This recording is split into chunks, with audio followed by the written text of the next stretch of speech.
Assalamualaikum warahmatullahi wabarakatuh. Nami abdi Keisha Jasmine Latifah di kelas 10 MIPA 2 nomor 18. Dinten ieu abdi bade ngadongeng basa Sunda anu judulna Sikabayan Ngalatutut. Sikabayan nu teu aya padamelan kasampak keur gogoleran dina dipan pakarangan imahna. Sakapeung ngalamun kawas nu enyar rungsing mikiran nagara. Kabayan hudang panon poe geus aya dina sirah cek ninina. Eueuh gawe mah mending ngalatutut ka ditu. Kudu ka mana ngalanna ni? Kabayan kalah nanya. Kawas nu teu apal wae nya ka sawah pilarian sawah nu geus digaru. Ambeh seueur tututna. Teu pati lila si kabayan ngaleos, lempang nuturkeun ka langkang dugi ka sawah anu kenging ngagaru. Katingali seueur pisan tutut, kusabab caina herang. Kusabab diileung-ileung teh ka tembong ka langkang langit, kabayan ngarasa sawah teh jero pisan. Padahal mah eta cai teh teu aya sajengkal acan.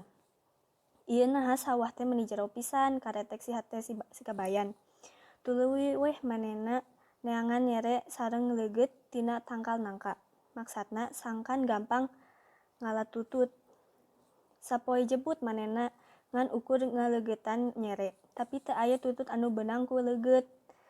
Ngan meunang ukur 3, eta oge kusabab tutut nu aya di sisi titincakan manehna.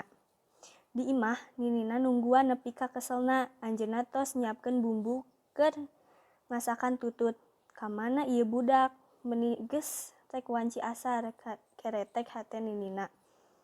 Ngarasa aya nu aneh, ninina nyusul ka sawah. Bener wae, kasampak si kabayan keur ngomong sorangan kusabab hese pisan ngalatutut teh. Kabayan, lila pisan ngalatutut teh padahal eta tutut pabalatak dina kotakan sawah.